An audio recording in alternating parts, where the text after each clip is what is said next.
We're here on August 5th. Tom Wickham, Bob Howard, Wayne Drexler for our second interview. And Wayne, I'm just wondering if I could go back to the beginning. Before you took the job, even, you got out of college, you were in the military. You want to go through that area? Well, yes, I guess so.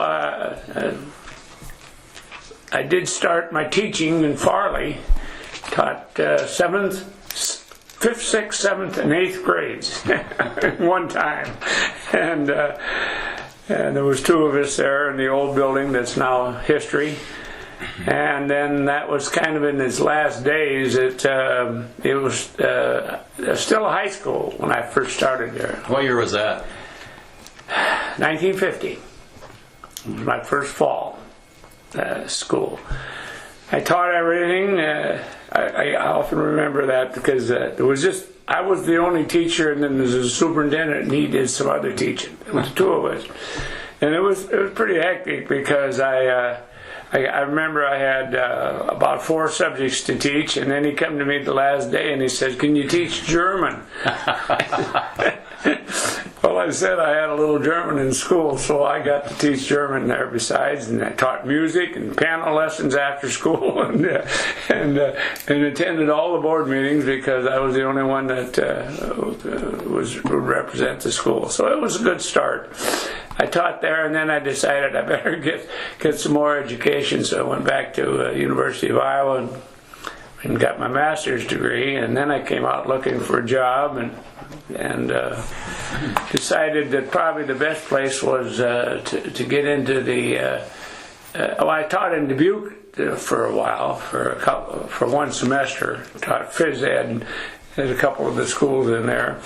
But at the same time, I was kind of looking around because I knew the county superintendency was going to come due. Joe Flynn had been there for 50 years or something, and there was a huge number of one-room schoolhouses still operating in the county.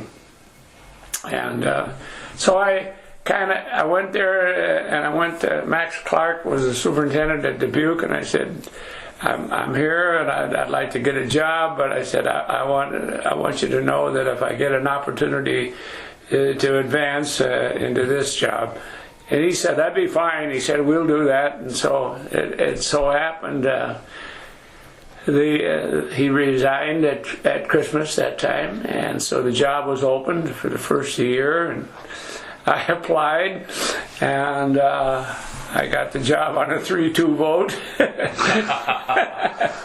That was the first of many 3-2 votes. But I got to say that they were a great bunch of board members, and they all voted for me. They changed their vote, and then it was 5-0. Was that January 1st of 1958?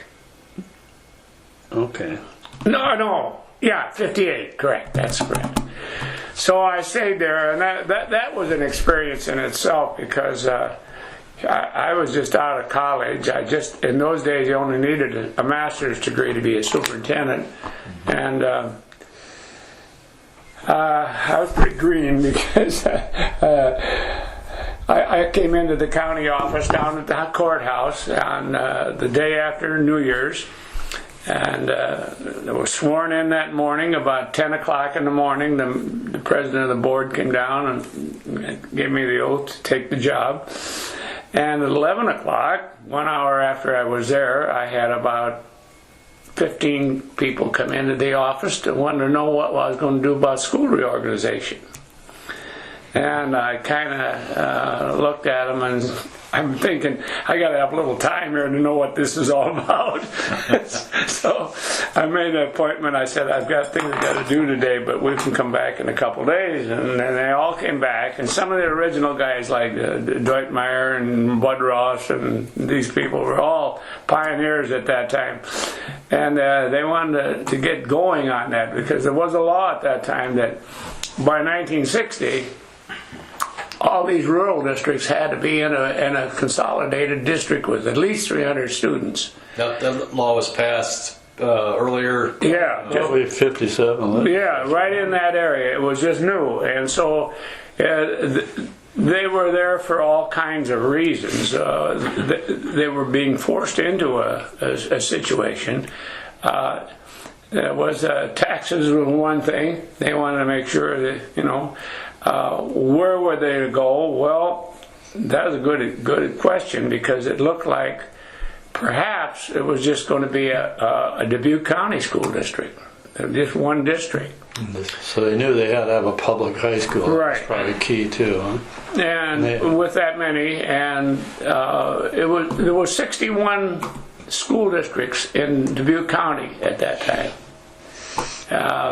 Rural districts, except there were a couple. Dubuque, of course, was a big school district, and there were high schools at Epworth and Piasta. Had a little high school. Piasta was public. That was Ann Farley had just give up and went to a K-8. So the time was right for change, and we had a lot of meetings, and we finally decided. I was there, kind of helped decide it, that we'd probably just go to 2 school districts. We'd go a rural one and a city one. And I had wonderful cooperation with the Dubuque people, Max Clark, the superintendent, and the board. They said, "Listen, we'll work with you on this. Whatever you want works out, then that's what we'll do." And so then the real hashing started. I was out literally almost every weeknight for about a year, meeting with people in the rural areas. Some of these rural districts. That's a story in itself. They hadn't had a board meeting. Were the rural districts, were they kind of related to the townships, or how were they? Well, in the old days, there was. It said that there had to be the kind of law said you had to have a one-room school within a 4-mile area, a mile each direction, so they could get there by walking to school. One section out of every township was supposed to be for education. It just didn't work that way, though. There were all kinds of situations where anything you could dream of. A lot of times, if a little river or creek went through the district, that was the boundary line, things like that. So then we started deciding, well, first of all, then the other counties around us decided, for tax paper reasons a lot, they really wanted to get into West Dubuque because they figured that was going to be a tax haven. And people in Des Moines started calling us a sham district. They would use that right to my face. So you're forming a sham district. It won't have any kids. It won't have very good schools and that so forth. But we overcame that, but we did have multiple meetings with Jackson County, Jones County, Delaware County, and Clayton County all around us, and they weren't very happy to lose any of their people because they were paying taxes there and not providing any kids, or very few. So it was a real battle, a legal battle that lasted probably a couple of years. Everybody had lawyers. Everybody was fighting. We were in court half the time. We were running to Des Moines to meet with the state board down there and those people multiple times. But we won those battles because finally agreed on it that as long as they were contiguous, meaning they were with us, connected to us, they could petition to get in, and basically they did. Big chunks of Delaware County, Jackson and Jones County, just a little bit of Clayton County, but we finally got through that battle, and then we had to start the battle of the vote. We finally got it divided into 2 areas.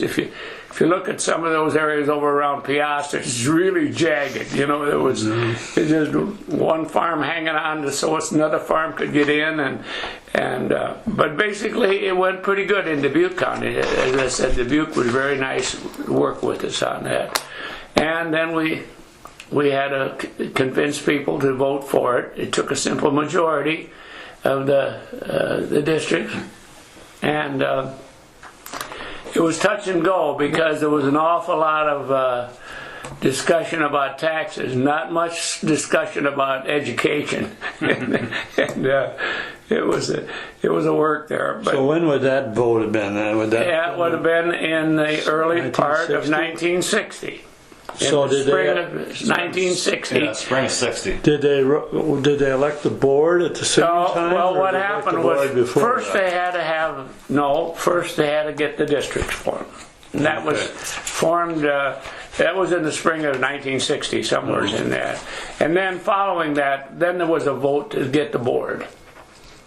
And then everything fell in place on July 1st of 1960. That's when the first day of the operation. So you had the board elected by then too? Yeah, just like in a month before that or something, okay. the board. Okay. And as far as myself concerned, by that time, I had gone back to being county superintendent. I had my job done. We had the district, and we had two in the county, and the county superintendency, however, was a kind of a ending situation because it was going to change. So, but I had just taken a new contract, a 3-year contract with a nice raise with the county board, and I was set for at least 3 years, and I was very content to do it. The pace slowed down. The district was formed, and my job was to come out, and I was going to swear the new board in, and then step back and say, go to it. You know, you have to get a superintendent, you have to get some teachers, and you've got to do these things. And so I went back to Dubuque. I was cutting grass at night in my home in Dubuque. About 7:30 in the evening, I was out there cutting grass, and here comes 2 of the board members, and I said, well, what are you doing here? And he said, well, we want to hire a superintendent. So that's where I got my job. Understand? I didn't interview. So were you hired by that July 1st, 1960 Yeah. date? Then they said, come on out the next week, and we're gonna hire you, and we're gonna start you on July 1st. Oh boy. And at that time, there was Nothing. nothing. My first office was a closet, honest to God, in the old Farley School. It was about 3rd floor? Or what? yeah, about 4 feet wide and 6 feet long. That was my first room, and I knew it was going to start on July 1st, and so first thing I thought, I better get somebody to write checks here. So Harriet Fees was the secretary. Her husband was secretary of the old Farley board, and he died, and she kind of had inherited from him. And she too thought she was done, and she finished, and so I had decided then that I needed some help. So Ralph Buckman was the former superintendent down there at Epworth. He was superintendent and coach and custodian and you name it. And there was a lot of support for Buck for to be the superintendent, which would have been fine with me, but the board wanted me because of my continuity of working with the building of the district. And so I said to Buck, I went down and I said, you want a job? He said, you darn right, I got to eat, you know. And you know him. So I said, well, I need a principal. You're going to be a K-12 principal at that time. And so at that time we got together, and the next day after he agreed, and he walked up at noon. We walked up through Farley Street up to see Harriet Fees and said, would you like to go to work? And she was kind of astounded, but she started, and she went to work that afternoon, and that was the way we had. So by September 1st, you had to have Well, then the schools going then, right? first things I had to do was get some teachers. I didn't have any teachers at that time, literally. Now, there were some teachers, like in the one-room schools, that I had to run some of them that first year. Run 19. You had been their boss the year before. Yeah. Okay. And I had to run them again because there was no way I could get started that fast. I think it was 19 of them we run that first year. And then we had some leftovers from the schools at Epworth and Farley who were sitting in sort of limbo. They had contracts, but with whom they didn't know. So there was a number of them that we finally we gave contracts to, and got started. And it was a wild time because we'd get it. I remember we had a kid from high school, was going to high school, that lived way down south of Bernard. And I thought, well, how in the heck are we going to get him to school? 30 miles from school. And those are the things that I had no buses. That's another story. Well, did you have buses the first year? No? No, we didn't. But what did you do for money? I mean, well, do a district. I had to put a budget together too. That's another thing. I had to do that the first couple of weeks, and I got it in time to get to the county so they could levy the taxes. Okay. And all this was coming at one time, and Harriet was the only secretary I had for a long time. Then sometime in that first year, that's kind of a funny story too, we decided we had to have some buses. And in light of what happened later on when we got all the buses, I remember I contacted the one person out, I think Cedar Falls, to come over and show us a bus. So we made it. He showed up at the time of the board meeting. It was at Farley, and it was daylight yet in the evening. And he pulled the bus out, and all the board members went out, and we all sat in the seats, and we blew the horn and tooted the and everything, and it was quite an experience. And we had a long discussion, and finally decided to buy one bus. Would that have been for the first year or the second? That was during the first year. So it wasn't right at the very beginning. Wow. I often thought of that because the sequel to that story was quite a few years later, when there were all the kids, the heat. There were probably 7,000 or 8,000 kids, public and private schools, in our district at that time, in the 7,000s. And then the legislature passed a bill that said we had to haul private school kids the same as public school kids. And that happened in the spring, and then we had to get buses. And so in that case, I remember a little funny story there. The bus man would come and sell us a bus at a year, maybe two. And this time it was probably in June, and I had to have the buses in the fall. And he come over, and I said, we picked out a bus, and I said, well, yeah, we'll take it. I said, I want 30 of them.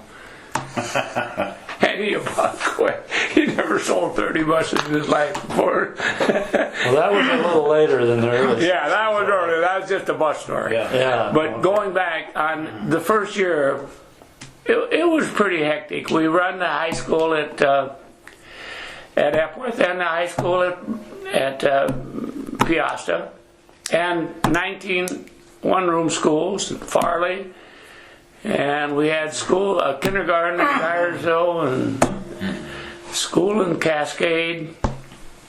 These are in all old buildings that were all later torn down. Was the Dyersville one right where the kindergarten is? Yes. Okay. That's right. That's where it was. And the Cascade actually had two, didn't it? We had that was the old True Mansion in Cascade, where the runaway slaves used to hide. That's not that museum, is it? No. No. That was on the other side. We tore it down. It's right where the elementary school is. okay. It's where the, Oh, okay. it's called the Shoe Slaves Man. used to hide there. Jeez. We showed people all the time where they hid the slaves up in a room. Brother. Anyway, that was the way we started that first year, and we had somewhere around 300 or 400 kids. Most of them were kindergarten. Mm-hmm. Majority were kindergarten. But that's another story. Kindergarten didn't exist in Dubuque County outside of Dubuque at that time. The private schools didn't have it, and the public schools didn't have it. So we went out and started. I remember Buck and I would go door to door, knocking on doors and saying, "Do you want to send your kid to kindergarten?" And some did, and some didn't, and some said we'll see, and some showed up, and some didn't. But you had to have 300 by the fall. Had to have fall of 300. 60. We just made it. That right? That 380 or something is all. I think is all we had that first year. And they had to find their own ride in too. Yeah, They had to move in or something. They sure did. In the meantime, in that first year, you were also thinking about the bond referendum. Well, yes. Right. Well, the first year, yeah, we were thinking about it, but it was in the preliminary stages. Picking out places like Epworth was the big decision was where were we going to put the high school. Yeah. And that was a real knockdown, the first real battle we had, you might say, in the district, because it soon settled on Farley or Epworth, because they were in the middle of the district. Yeah.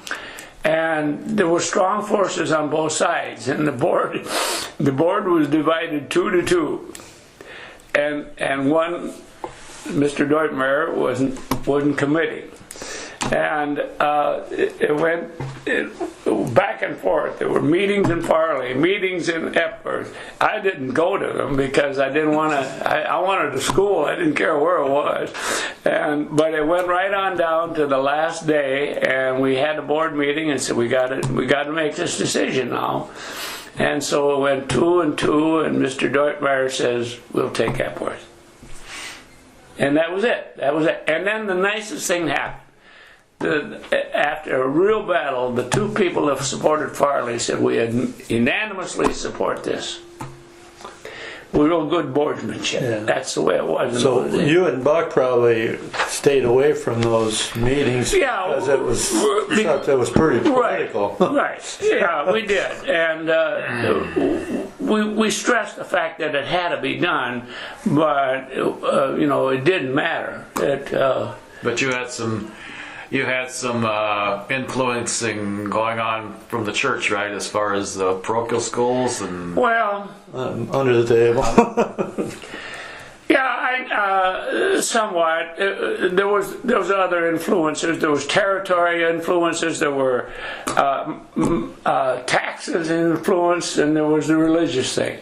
You had Catholic high schools in an awful lot of cities. We had 7 Catholic high schools at that time. We had 7 at that time running, and everybody was pulling different directions in that. But they finally decided that it had to be done, and it had to be in one place. And there was one of the board members was I'm sure was. Dick Driscoll, his brother, was the superintendent of the Catholic schools at the time, and he made no bones about it. He wanted the building where it would do the least harm to the public school, to my Catholic school. Yeah, and then also distance, Yeah. Bernard was an extra 4 or 5 miles to Farley, I suppose. But there again, the cohesiveness of the board was there. They had some tough decisions, and they'd always stick together. You remember that the first election of those board members, were they very contested or not? Or were those guys more or less worked? No, they weren't contested. Okay. No, not at all. These are all people, basically, that had worked hard to get the district. The Rosses, the Deutmeyers, the whole bunch of them, and Ray Sherman. They all were pioneers on this, and they stuck together. Yeah. So that was kind of the. 'Cause that was a tough job for those guys too. But They, like, the number of board members, was that, well, one time, there was some discussion on that. Do we need more than that? And I think I really staunchly said 5 is enough. And you had to decide whether they be elected from everywhere or districts too, right? We had there's a law that kind of says you have to be balanced, and it was more or less. We knew the different areas, but the state actually picks the counts, the numbers, and you had to have it. But like Dubuque district is pretty much wide open, I think. I don't know. Yeah, for they sure. don't have districts, but I could see in ours as large as it was in all those communities. yeah. But Dyersville was a district by itself because, and then there was areas like New Vienna, Rickardsville up in that area was wide open, huge population. You probably huge had a districts. Yeah. balance that. Well, I think you did a good job on that because it's lasted for Forever. 60 years. Well, and then the other thing that came out pretty strong. There was a question on do we want voting it open? You could run any time and you vote from all, and definitely they wanted to go with districts, and that I think was a good thing. That never turned out to be a real big issue. Dyersville balked a little bit at some of our bond issues, and we used to kind of worry about their support, but other than that, it went pretty good that way. Okay. The first year went pretty good. And then as we came into the second year, at that time we were working on the building of getting an architect and getting some things, and then they had to get a bond issue passed, another one, and that worried me, but it really went well. We carried the bond issue real easy. $3,200,000 bond issue to build schools at a high school, an addition in Farley, an elementary school, a kindergarten in Dyersville, an elementary school in Cascade, and an elementary school in Bernard for $3,200,000. There was I read somewhere there was a separate issue for the bus garage. Yeah. That was, I think it was $11,000 for. So they had a vote separate on that? Is that right? Yeah, that's right. I'd forgotten that, but I guess that. They voted that in too. Yeah, they voted it in. I think it was 50,000. No, it says 11,000. 11,000. 11,800. All right. Okay, I'm sorry. That must have been something else. But anyway, that passed, and then we started to grow. Then the growth years came. The second year, I think it was in the 500s, and then we went. And then right in those early 60s the private schools were going through some changes too. They were losing a lot of teachers. The religious teachers weren't there like they were in the past, and that added to the growth. Every year we were just growing like crazy, and I spent half my time looking for places to rent. Yeah. When did it become obvious that you're going to have to buy portables?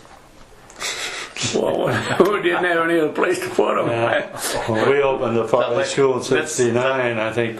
Well, let's see, before that. Before that, right? Well, yeah, I was principal of the elementary from '65 till '69 when we opened Farley, and we had 6 portables behind the high school with at that time. the gangway, you know. Yeah, that was like, it was like a little, was it 6? I thought it was more than that. There was one for each grade.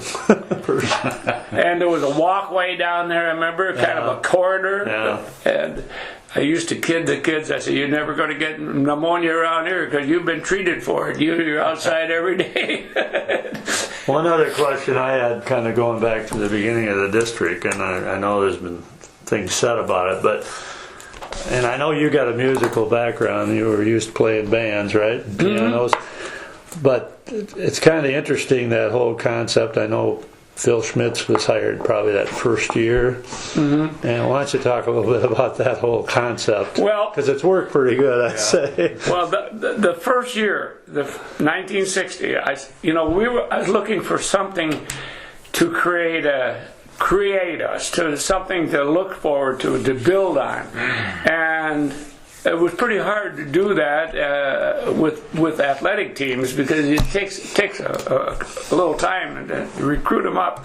So I just said it all myself. I said, let's get a band. That's something that people can hear and they can see and they can be proud of, and like the Music Man movie. Right. Phil Smits had worked 1 year in the Edgewood Colesburg School District, I think it was at that time.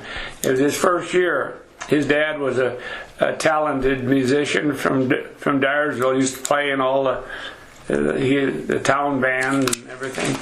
And so I called Phil, and it was between him and the guy I played in the band with in Dubuque. Steve Olds? No, it was Zimmer.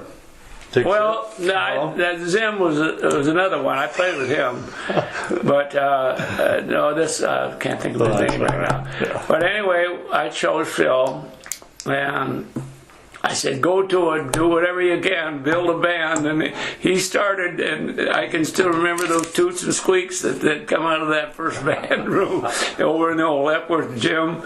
And by Christmas time that year, the first year, he said, "We're going to have a concert."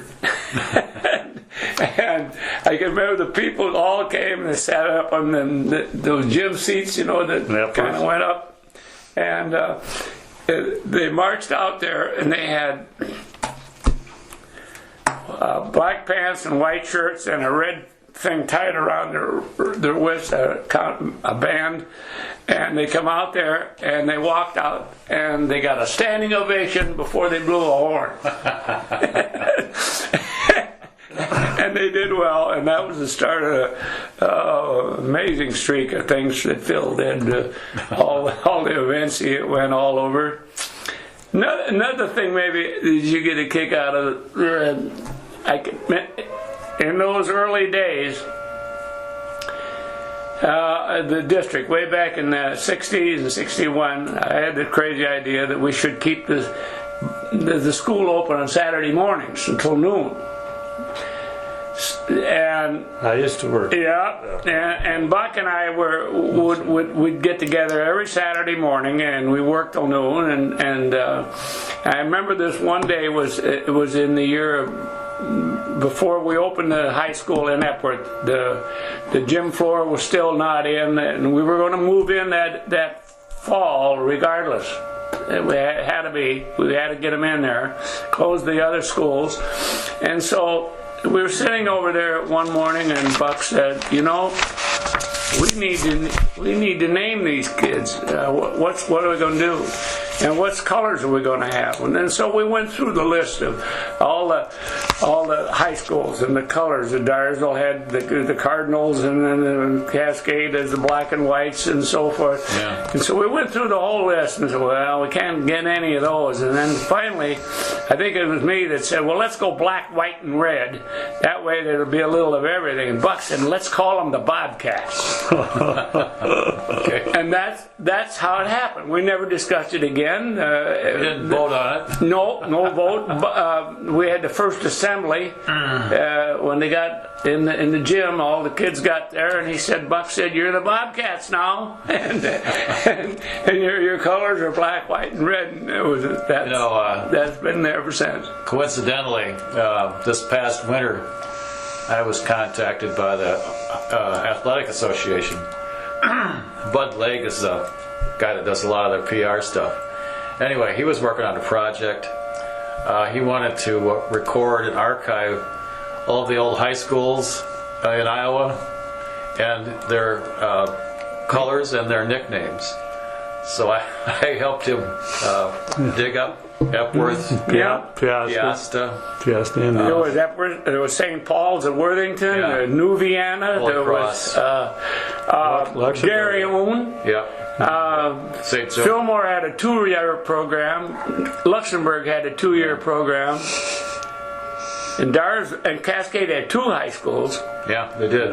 Anyway, he's got it pretty well completed. It's available on their website. So if anybody's interested, it's there. So Piasta kind of had a different history. I think they went back public and Catholic, didn't they, or something? I'm not sure. Well- I need to get involved in that, but it was St. John's High School once in a while. Well, when we were there, Mrs. Hall was the superintendent. Okay. Mrs. Hall, and she was a teacher. and Tom, you came into the program, but before that, I can remember the first year. Father Breitbach was the pastor at Piasta, and he lived across the street from the high school. And so he was part of this faculty. And he taught government. And he taught that, and I explained to him, I said, you really can't be a priest teacher. He said, don't worry about it. He says, I take off my collar when I cross the street. Well, he used to catch for the baseball team too, and I said he was a ornery, tough competitor.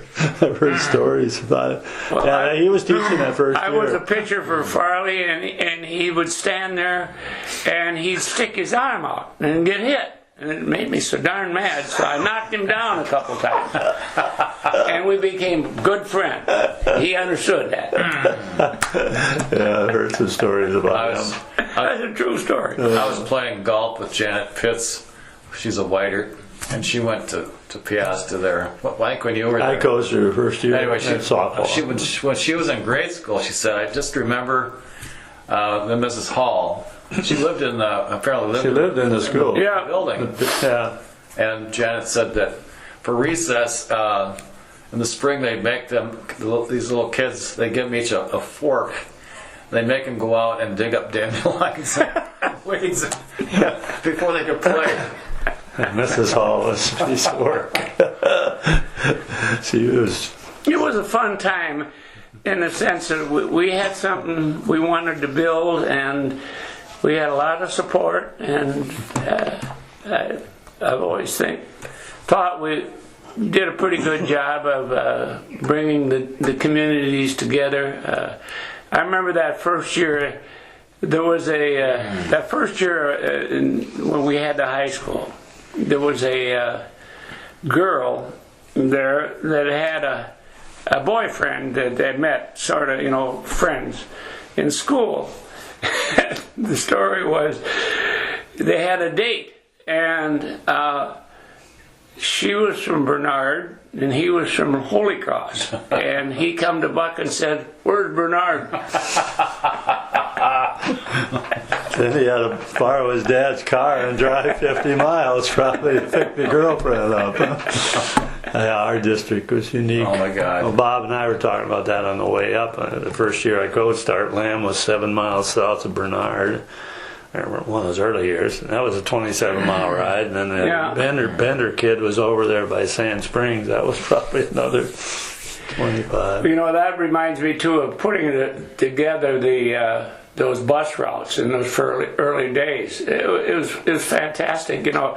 We had kids that were 10 miles apart, and you couldn't run a bus like that. So we had to. I had to do it. Actually, I did all of the bus scheduling. I had a secretary that helped me, but we did all the routing, and in those days. I had a bunch of pins, little red pins and green pins and orange pins, had them all in little boxes, and each one of the colors represented a school. I remember watching you do that in the summer. And it literally took, and then... And you had the string. Yeah, we'd do that, and then... Knitting string or something? We'd get a bus route set up, and then I'd take my old Buick, I had an old 4-holer, and I'd go out and I'd time it.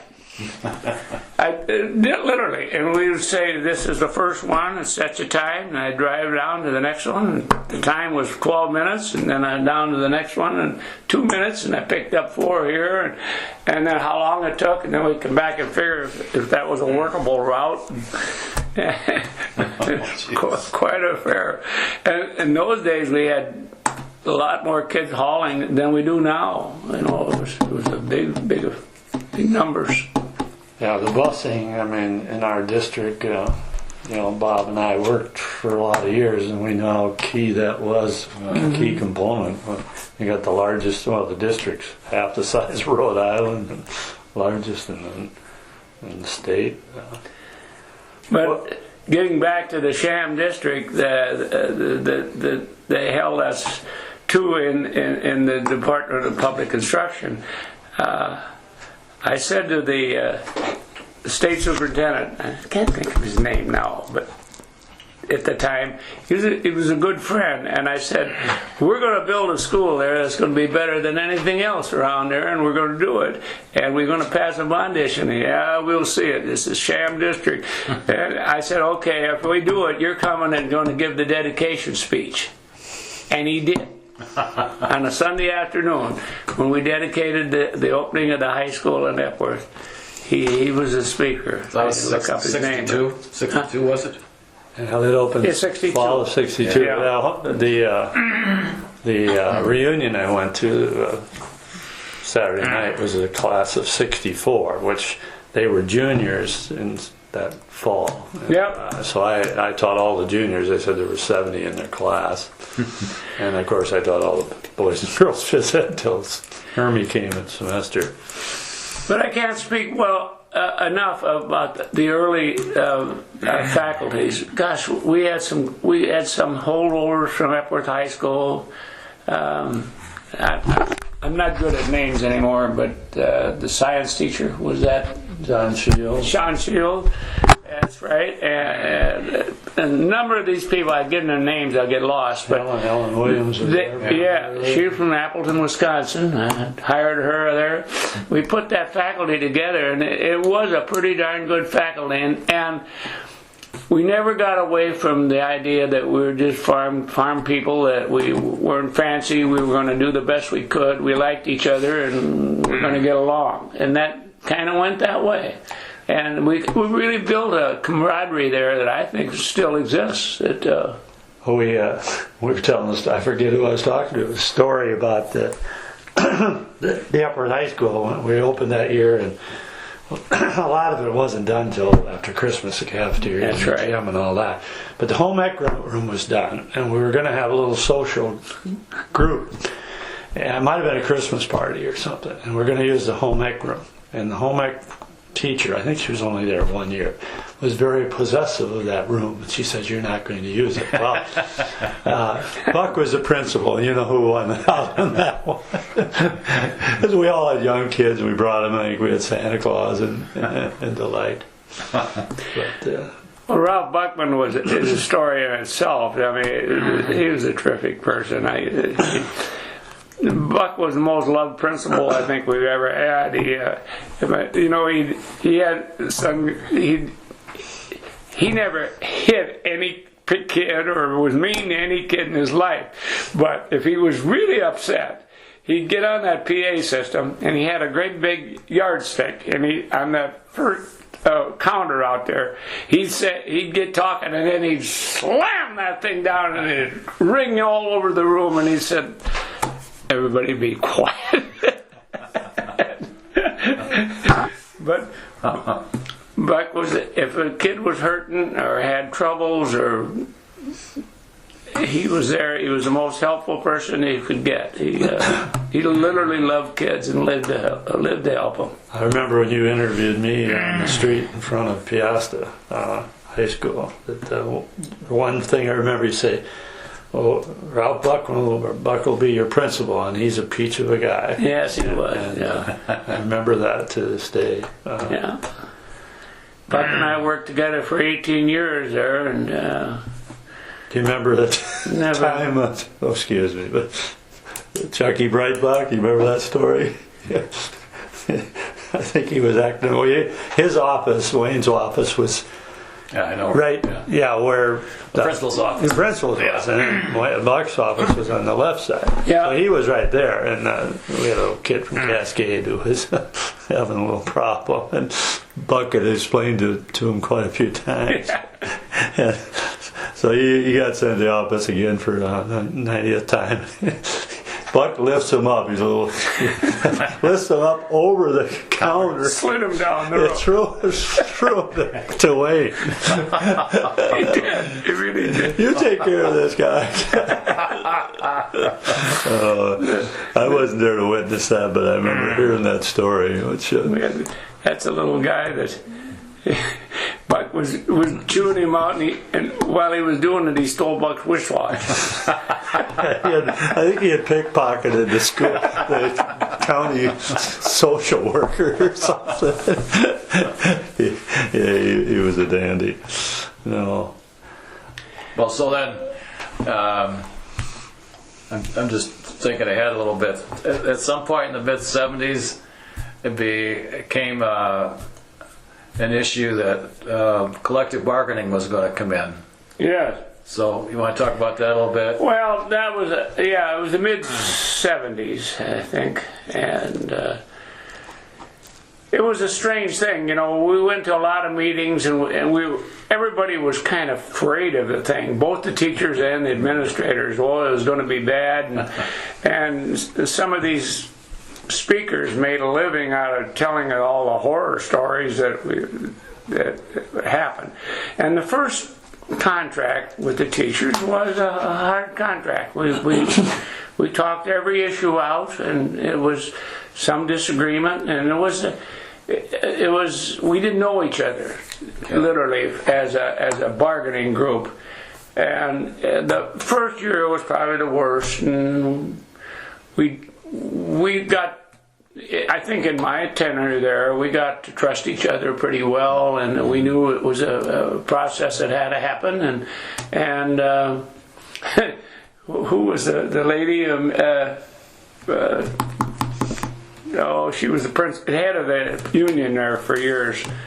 She lived in Dubuque. Mary Lursman was later, but anyway, she and I would get on the phone together.